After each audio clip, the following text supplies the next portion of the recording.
এই মাসের মধ্যে একটি রাত আছে, অত্যন্ত গুরুত্বপূর্ণ একটি রাত। এই রাতের নাম হলো শবে বরাত। কি নাম? শবে বরাত। এই রাতটা আল্লাহর নবী বলেন, পৃথিবীর মাখলুকাতের দিকে, সৃষ্টির দিকে আল্লাহ তাআলা এই রাত্রে দৃষ্টিপাত করেন, তাকান, নেক নজর দেন। নবী বলেন, আল্লাহ তাআলা এই রাত্রে তার সমস্ত বান্দাদেরকে ক্ষমা করে দেন। সুবহানাল্লাহ বলেন না? শবে বরাতের রাত্রে আল্লাহ তাআলা তার সব বান্দাদের ক্ষমা করে দেন। ইল্লা, তবে দুই শ্রেণীর ব্যক্তিকে আল্লাহ তাআলা মাফ করবেন না, ক্ষমা করবেন না। এক শ্রেণীর ব্যক্তি হলো যারা মুশরিক, আর এক শ্রেণীর ব্যক্তি হলো যারা হিংসা। এই দুই শ্রেণীর ব্যক্তি আল্লাহর কাছে ক্ষমা চাইলেও আল্লাহ ক্ষমা করবেন না, ক্ষমা না চাইলেও আল্লাহ ক্ষমা করবেন না। হিংসা এবং মুশরিক বাদে যারা আছে মুমিন বান্দা, আল্লাহ তাআলার কাছে ক্ষমা চাইলেও আল্লাহ ক্ষমা করে দিবেন, ক্ষমা না চাইলেও এই শবে বরাতের মতো মহিমান্বিত রজনীতে আল্লাহ তাআলা তার বান্দাদেরকে ক্ষমা করে দিবেন। একটু আওয়াজ করে বলেন না সুবহানাল্লাহ। এখন আমাদের সমাজে শিরকের সরাসরি, এদেশের মানুষ আল্লাহ তাআলার রুবুবিয়াতের সঙ্গে শিরক করে, যেটা আল্লাহ তাআলা এই বিশ্ব পরিচালনার ক্ষমতা রাখেন। তিনি রব। কেমন রব? সৃষ্টির যখন যে জিনিসের প্রয়োজন তখন সেই জিনিসটা চাওয়ার আগেই যিনি দিয়ে দেন তিনি হলেন রব। সুবহানাল্লাহ বলেন না? তবে আপনাকে আমাকে প্রয়োজনের সময় যেটা দেন না, মনে রাখতে হবে সেটা আমাদের জন্য কল্যাণকর নয়। খাওয়ানো পরানো সবকিছুর মালিক আল্লাহ, রোগ থেকে মুক্তি দেওয়ার মালিক আল্লাহ। এখন আপনি আমি যদি মনে করি আমার চাকরি আমাকে খাওয়ায়, আমার ব্যবসা আমাকে খাওয়ায়, আমার কাজ আমাকে খাওয়ায়, আমার জমি জায়গা আমাকে খাওয়ায়, আমার টাকা পয়সা অর্থ সম্পদ খাওয়ায়, যদি আল্লাহ তাআলা এর মাধ্যমে দেন একথা মনে না করে এটা যদি মনে করি, তাহলে আপনি আমি শিরকের গুনাহের মধ্যে লিপ্ত হয়ে আছি। এদেশের মানুষ আল্লাহ তাআলার ইবাদতের মধ্যে শিরক করে। আল্লাহ তাআলার ইবাদতে অন্য কাউকে অংশীদার স্থাপন করা যায় না। কিন্তু যখন বাড়িতে কোনো নামাজি মেহমান বেড়াতে আসে এদেশের এই সমাজের মানুষ, তখন মসজিদে বেশি বেশি আসে। তাহলে ইবাদত যদি আল্লাহর জন্য না হয়ে মেহমানের জন্য হয়, এদেশের মানুষ আল্লাহর জন্য ইবাদত না করলেও ভোটের সময় দেশের নেতার নেত্রীরা মাথায় পট্টি আর হাতে তসবিহ নিয়ে শাহজালালের মাজার থেকে দোয়া নিয়ে ভোটের প্ররোচনায় বের হয়। এদেশের মানুষ আল্লাহর জন্য ইবাদত না করলেও দেশের বিভিন্ন প্রান্তরে আল্লাহর ওলিরা ঘুমিয়ে আছে, সেই মাজারে গিয়ে সিজদা দেয়। কাফের মুশরিকরাও তাই করত। যখন কোন নবী, কখন কোন ওলি, যখন কোন আলেম মারা যেত, কল্যাণের আশায় তাদের কবরে সিজদা দিত, কবরের পাশে ইবাদত করত। আমাদের বর্তমানে এই এলাকায় কাটাখালী ধর্ম দরকার আছে না? এখানে প্রত্যেক সপ্তাহে বা প্রত্যেক দিনই দেখবেন আমাদের মা বোনেরা ছাগল নিয়ে যায়, গোশত নিয়ে যায়, বাচ্চাদের গালে ভাত দিতে নিয়ে যায়, মানত করে, নজরানা দেয়। এগুলো আল্লাহ তাআলার ইবাদতের সঙ্গে শিরক। সে মুশরিক। শবে বরাতের মতো মহিমান্বিত রাত্রে আল্লাহ তাআলা সব মুমিনকে ক্ষমা করলেও মুশরিকদেরকে ক্ষমা করবে। আল্লাহর জমিনে আল্লাহর আইনকে, আল্লাহর বিধানকে, কোরআনের আইনকে বাস্তবায়ন করা আল্লাহর ইবাদত। আল্লাহর ইবাদতকে বাদ দিয়ে যারা গণতন্ত্র, সমাজতন্ত্র, রাজতন্ত্র, আব্রাহাম লিঙ্কন, মাও সেতুং এর এই মতবাদ, এই আইন জীবন ব্যবস্থায় সমাজে এ রাষ্ট্রে কায়েম করতে চায়, প্রতিষ্ঠা করতে চায়, এরা মুশরিক। আল্লাহ তাআলা এদেরকেও এই রাত্রে ক্ষমা করবেন না।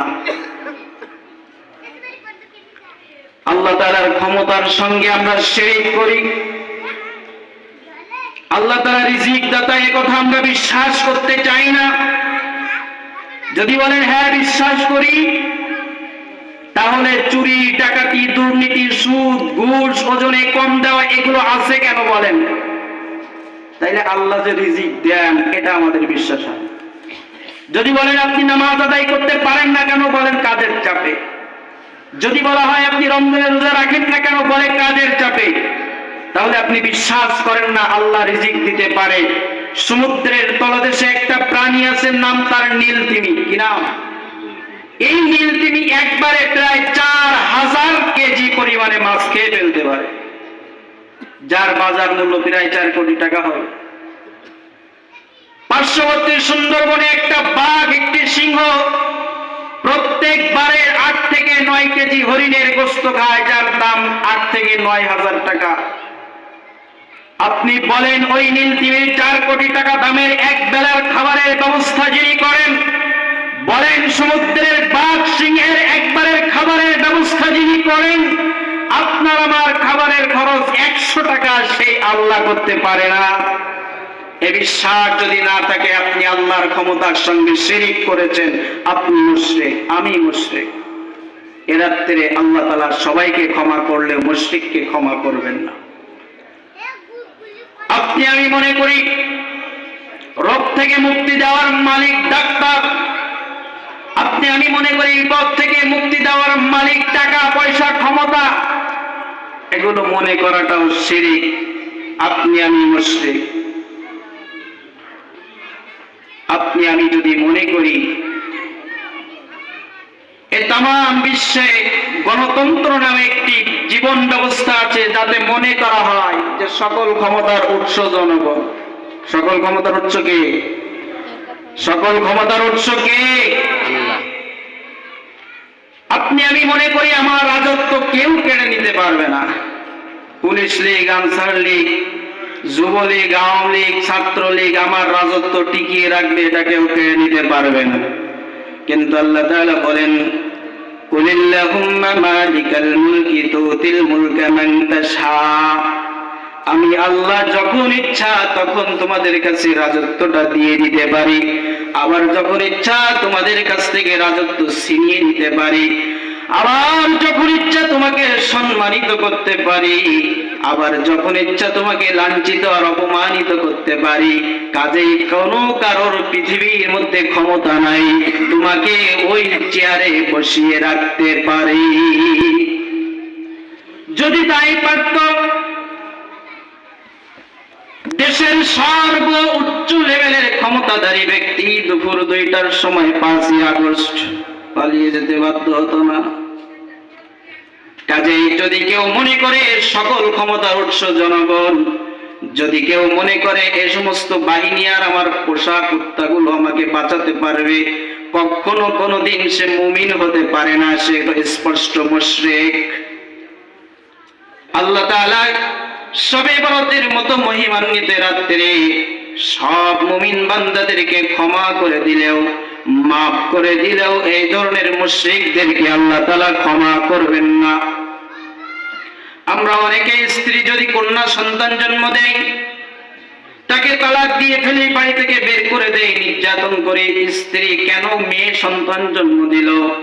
কিন্তু মেয়ে সন্তান জন্ম দেওয়ার ক্ষেত্রে, ছেলে সন্তান জন্ম দেওয়ার ক্ষেত্রে কোনো মানুষের হাত নাই, না আছে কোনো পুরুষের হাত, না আছে কোনো মহিলার হাত, না আছে বাগেরহাটে খানজাহান আলী রহমাতুল্লাহ আলাইহির মাজারে যে চাওয়ার পরে আসে নাকি?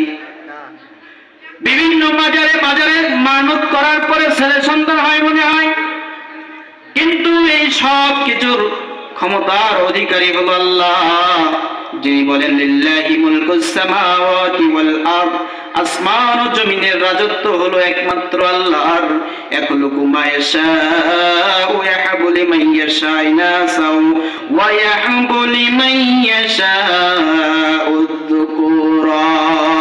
আমি আল্লাহ যাকে ইচ্ছা কন্যা সন্তান দান করি, যাকে ইচ্ছা আমি আল্লাহ পুত্র সন্তান দান করি।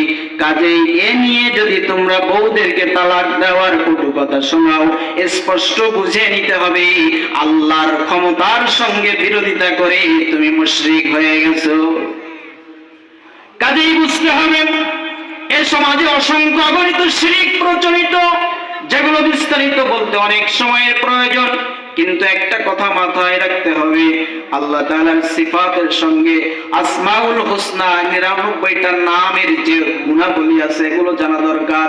আল্লাহ তাআলার বিশ্ব পরিচালনার ক্ষেত্রে, আল্লাহ তাআলার ইবাদতের ক্ষেত্রে কাউকে বিন্দু পরিমাণে অংশীদার স্থাপন করা, কাউকে বিন্দু পরিমাণে সহযোগী মনে করা মুশরিকের কাজ। আর আল্লাহ তাআলা এই শবে বরাত আগামী শুক্রবার রাত্রে যেই মহিমান্বিত রাত্র, এই রাত্রে আল্লাহ তাআলা সব বান্দাদের ক্ষমা করলেও মুশরিককে ক্ষমা করবেন না। দ্বিতীয় আর একটা শ্রেণীকে আল্লাহ তাআলা মাফ করবেন না, ক্ষমা করবেন না, তারা হলো হিংসা। এ সমাজে হিংসা নাই এমন লোক দেখিয়ে দেওয়া কষ্টকর। হিংসার 3টা গুণের কথা উলামায়ে কেরাম ব্যাখ্যা করেছেন যে হিংসা হলো সেই যে ব্যক্তি আপনার আমার পিছনে যে গীবত করবে, আপনার আমার পিছনে যে আমার বদনাম করবে। 2 নাম্বার গুণাবলী হলো আপনার আমার সামনে আমাকে প্রশংসা করবে, পাম্পট্টি মারবে। 3 নাম্বার, সামনাসামনি যতই প্রশংসা করুক, আমি যখনই বিপদে পড়ে যাব হিংসা যে হবে সে হাতে তালি দিবে, আনন্দ করবে। এই 3টা গুণাবলী যার মধ্যে থাকবে এই লোকটা হিংসা। হিংসা কত মারাত্মক একটি গুনাহ। আল্লাহর নবী বলেন হিংসা শুধুমাত্র কবিরা গুনাহ নয়, শুধুমাত্র কবিরা গুনাহ নয়, হিংসা তোমার নেক আমলকেও ধ্বংস করে ফেলে। আগুন যেমন শুকনা কাঠকে পুড়িয়ে দেয়, ছাই করে দেয়, বলে হিংসার নামাজ রোজা হজ যাকাত দান সদকা গুলো তেমনি হিংসা সেটা পুড়িয়ে ছাই করে দেয়। এজন্য হিংসা সবচেয়ে বড় একটা কবিরা গুনাহ, যেটা শুধুমাত্র কবিরা গুনার গুনাহ হবে না, বরং গুনাহের সাথে আপনার আমার নেক আমলকে ধ্বংস করে দিবে। এখন দুনিয়ার লাইনেও হিংসা, আখিরাতের লাইনেও হিংসা। এক টুপিওয়ালা আর এক টুপিওয়ালারে দেখতে পারে না, কারণ কি? মতবাদ, মতানৈক্য, মত পার্থক্য। কিন্তু গুরুত্বপূর্ণ কোনো বিষয় নয়, ছোট্ট ছোট্ট সাধারণ বিষয় নিয়ে আমাদের মাঝে দ্বন্দ্ব থাকার কারণে হিংসা আসে। কিন্তু আল্লাহর নবী বলেন ততক্ষণ তোমরা মুমিন হতে পারবে না, ততক্ষণ জান্নাতে যেতে পারবে না। নবী কসম করে বলেন ততক্ষণ পর্যন্ত তোমরা জান্নাতে যেতে পারবে না যতক্ষণ তোমরা মুমিন হতে পারবে না, আর যতক্ষণ তোমরা একজন আর একজনকে ভালো না বাসবে ততক্ষণ মুমিন হতে পারবে না। কথা বুঝিয়ে, মুমিন না হলে জান্নাতে যাওয়া যাবে? দশ দিয়ে বলেন না জান্নাতে যাওয়া যাবে? নবী বলেন মুমিন হওয়ার শর্ত হলো আরেকজন মুমিনকে ভালোবাসতে হবে। এখন আরেকজনের ভালো দেখে আমার সহ্য হয় না, অথচ আপনি আমি 5 ওয়াক্ত নামাজ পড়ে কপাল কালো করে ফেলছি। আরেকজনের ভালো দেখলে আমার আনন্দ লাগে, আমি মনে করি আমি নামাজ পড়ে জান্নাতে যাব। আরেকজনের ভালো দেখলে আমার কষ্ট লাগে, খারাপ লাগে, যে আমার চাইতে সম্পদ ওর বেশি হবে কেন, আমার চাইতে বেশি সম্মান মানুষকে করবে কেন, আমার চাইতে ভালো কিছু করবে কেন। এই হিংসায় আপনি বাঁচি না। আর নামাজ পড়ে দান সদকা করে রোজা রেখে হজ করে জান্নাতে যাওয়া যাবে? কখনো নয়। এজন্য আল্লাহ তাআলা মুমিনের বিশেষ করে 2টা গুণাবলী দিয়েছেন। 1 নাম্বার হলো মুমিনের কাজ হলো সর্ব অবস্থায় আল্লাহর জিকির করবে। কার জিকির? বলেন না কার জিকির? মুমিন সর্ব অবস্থায় আল্লাহর জিকির করবে। কদ আফলাহা মান তাযাক্কা, ঈমান আনার পরে প্রথম কাজ হলো যাকার ইসমা রাব্বিহি ফাসাল্লা, আল্লাহর জিকির করবে, তারপরে নামাজ আদায় করবে। 2 নাম্বার হলো নিজের গুনাহের কথা চিন্তা করবে। নবী আমার বলেন কিয়ামতের কঠিন দিনে মানুষগুলো লঙ্গ অবস্থায় উঠবে। আম্মা জান আয়েশা সিদ্দিকা রাদিয়াল্লাহু তাআলা আনহা বলেন ইয়া রাসূলুল্লাহ, আমার কি লজ্জা করবে না? কিয়ামতের ওই বিভীষিকাময় মাঠে যদি আমরা উলঙ্গ অবস্থায় উঠি, আল্লাহর নবী বলেন আয়েশা, ওই দিনটা এত কঠিন হবে, মানুষ নিজেদের গুনাহের কথা চিন্তা করতে করতে আরেকজনের দিকে তাকানোর মতো সময় পাবে না। ও আয়েশা, এই কারণে উলঙ্গ অবস্থায় থাকলেও কেউ কারো দিকে তাকাতে পারবে না। নবী আম্মা আয়েশা সিদ্দিকা এই কথা বলেন। এজন্য মুমিন যদি তার নিজের গুনাহের কথা চিন্তা করে, কোনোভাবেই আরেকজনের দিকে হিংসা করতে পারে না। মুমিন যদি নিজের গুনাহের দিকে চিন্তা করে, আরেকজন কি করলো, কি হবে, কি অবস্থায় আছে, এটা চিন্তা করতে পারে না। সে কি আমল করলো, সে কি করলো, এদিকে তাকানোর সময় পায় না। হিংসাকে দূরীভূত করতে হলে আল্লাহর জিকির রাখতে হবে, নিজের গুনাহের দিকে নজর রাখতে হবে, নিজের অপরাধের দিকে নজর রাখতে হবে। ছোট্ট একটি ঘটনা, মূসা আলাইহিস সালাতু ওয়াস সালাম আল্লাহর কাছে জানতে চাইলেন, রব, আমার কওমের মধ্যে সবচেয়ে খারাপ ব্যক্তিকে আমি একটু দেখতে চাই। আল্লাহ তাআলা বললেন, মূসা, যাও রাস্তার কিনারায়, সকালবেলা যাকে তুমি দেখতে পাবে সেই হবে তোমার কওমের সবচেয়ে নিকৃষ্ট ব্যক্তি। মূসা আলাইহিস সালাম দেখলেন একটা ছোট্ট ছেলে কোলে নিয়ে একটা লোক হেঁটে হেঁটে যাচ্ছে। কিছু দূর যাওয়ার পরে ওই ছেলেটা মূসার কওমের ওই ব্যক্তিকে জিজ্ঞাসা করলো, বাবা, এ বিশাল জঙ্গল আমরা পাড়ি দেই, এর চাইতে বড় কি কিছু আছে নাকি? ওই লোকটা তার সন্তানকে জবাব দিল, এই জঙ্গলের চাইতে আল্লাহর আকাশ অনেক বড়, অনেক বড়, অনেক বড়। ছোট্ট আবুর সন্তান আবার